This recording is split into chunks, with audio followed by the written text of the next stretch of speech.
pour finir ce matin sur un coup d'État. Donc je crois que les réactions très mesurées étaient aussi liées à cette incertitude de la direction prise par les événements.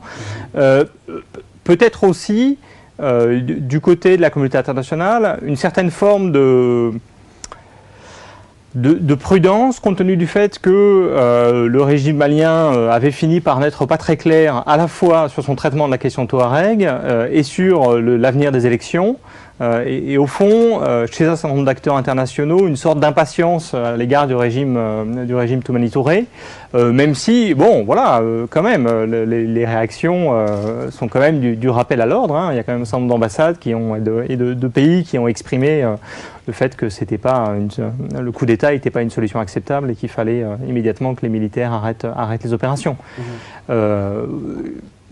Je pense que voilà, dans les jours qui viennent, on aura des positions plus fermes, probablement. Barka, réaction timide ou cohérente?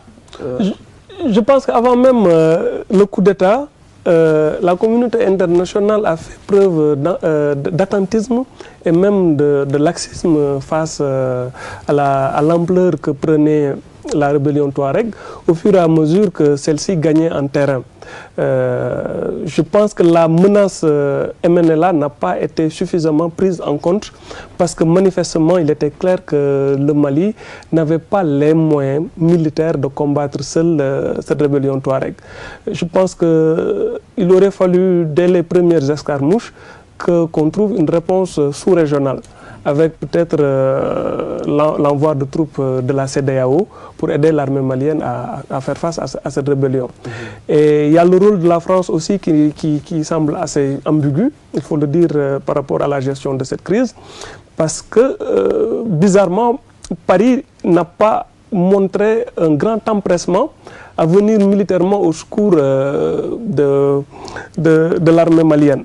On n'a pas vu un déploiement de forces impressionnant comme la France a la possibilité de le faire quand il y a des enjeux majeurs. Je pense aussi que c'est un peu lié à la nouvelle politique de la France qui consiste à s'engager militairement le moins possible par rapport aux anciennes colonies. C'est une option claire définie par l'état-major français qui ne s'engage maintenant que quand des vies françaises sont immédiatement en jeu. On a vu des opérations militaires françaises dans le désert du Mali, mais c'était pour récupérer des otages des opérations ponctuelles avec des libérations d'otages, les otages qui étaient pris par AQMI.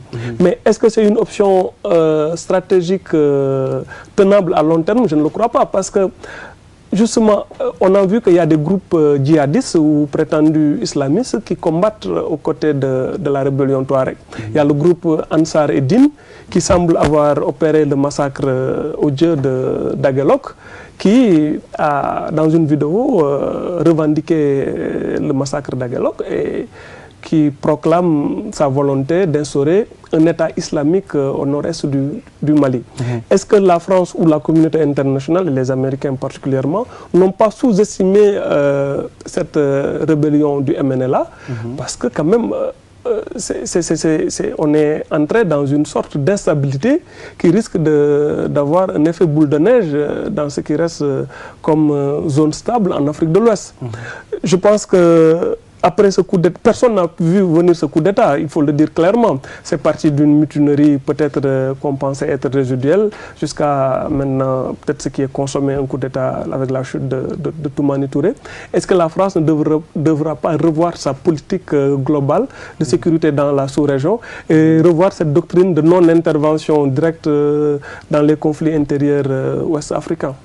Alors Vincent, pour revenir un peu à ces militaires, à 2 mois d'une présidentielle, dans un pays où il n'y avait pas ce problème de dictature, les institutions sont fonctionnelles, la liberté existe. À 2 mois de cette consultation nationale, l'armée revient aux affaires. Et quelles peuvent être aujourd'hui ou demain les conséquences pour le peuple malien? Bon, si on doit en juger par leur première journée d'exercice du pouvoir, à Bamako, la situation est vraiment chaotique et c'est jamais très bon. On sait qu'une armée qui est, comme l'est l'armée malienne, prise entre la guerre, les trafics. C'est toujours une armée qui est dans une position un petit peu difficile. On a le précédent de l'armée guinéenne, juste à côté, avec pareil, un capitaine qui prend le pouvoir. Et les années d'Addis Camara ont été des années assez difficiles pour la Guinée. La capacité d'un groupe de militaires, surtout des militaires jeunes, même s'ils sont de bonne volonté, à gérer une administration, c'est souvent, souvent difficile. Donc voilà, il faut voir ce qui va se passer, quel rapport ils vont établir avec les politiques, quel rapport ils vont établir avec les hiérarchies militaires. Mais voilà, il y a très clairement des questions à se poser. Dans leur déclaration liminale, ils ont dit très clairement qu'un des motifs de leur action, c'était l'incertitude que le gouvernement avait fait peser sur l'organisation des élections. Alors, est-ce que ça veut dire que, précisément, ils ont l'intention de mener le processus électoral à terme rapidement? On sait que dans ce genre de situation, on a l'impression, on a envie de prendre le pouvoir pendant 6 mois, et puis au fond, on commence à prendre ses habitudes, et puis au fond, il y a toujours des gens qui viennent pour vous dire, mais peut-être qu'au fond, vous faites un bon travail et vous pourriez y rester un petit peu. Il faudra voir si ce genre de dynamique va affecter la junte. Il faudra voir aussi si la junte se maintient dans les jours qui viennent. Je crois que l'affaire est loin d'être pliée. Il peut se passer des choses. Personne n'est tout à fait certain de l'état actuel des forces à travers le Mali, ni des dynamiques internes à la junte. Donc je crois qu'il faut encore être à ce stade très prudent. Alors, Barka, sur la force même, sur le type de modèle en termes d'armée pour le Mali, est-ce que ce n'est pas une armée faible, puisqu'on dit que dans les grandes armées, comme on dit, le leadership revient aux officiers supérieurs. Et quand c'est le contraire qui se produit, est-ce que ce n'est pas une armée de façade qui n'existe pas dans son âme réellement? Oui, malheureusement, on est tenté de vous donner raison au vu de ce qui s'est passé à Bamako. L'Afrique reste l'un des rares continents où on peut se réveiller capitaine et la nuit ramasser le pouvoir et peut-être même après se proclamer colonel, général ou maréchal, que sais-je.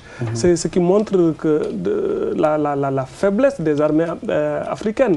On a eu l'exemple de la Côte d'Ivoire où avec le fameux coup d'État de Noël du général Gueye, on aurait presque tendance à l'oublier. Au départ, c'est un coup d'État fomenté, ourdi par des sous-officiers, dont le fameux capitaine, le fameux sergent-chef Ibrahim Koulibaly, Ibé, qui avait presque ramassé le pouvoir à Abidjan et qui, lui, avait eu l'intelligence d'aller appeler le général Gueye pour lui confier le pouvoir. Mais à ce stade, et même là, si on retourne un peu avec l'exemple ivoirien, c'est assez drôle parce qu'on voyait Ibé être tout le temps derrière le général Gueye avec une grosse mitraillette derrière Gueye. On ne savait pas trop s'il le surveillait ou si c'était pour le mettre en avant.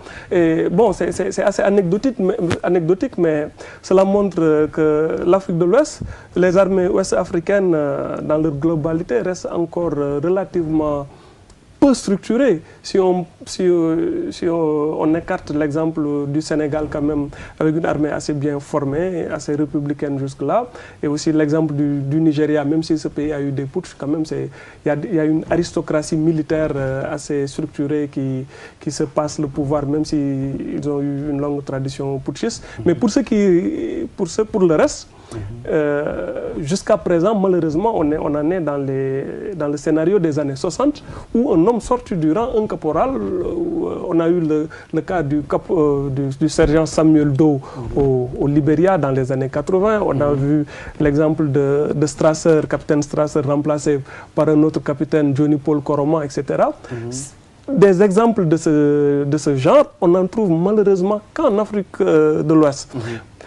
Il y a eu un continent où pendant longtemps il y a eu des putsch, une tradition de pronunciamento, comme ils disent, c'était en Amérique latine. Mais même là, les coups d'État étaient quand même opérés par des officiers supérieurs. L'Afrique de l'Ouest reste une exception malheureuse où on a le cas malien avec ce capitaine Sanogo qui est sorti de nulle part et qui est en train de faire basculer l'histoire. Voilà, nous ne sommes pas loin de la fin de cette émission. On va retourner à la régie, puisqu'on devrait encore parler Justement, on devrait revenir sur la Guinée-Bissau.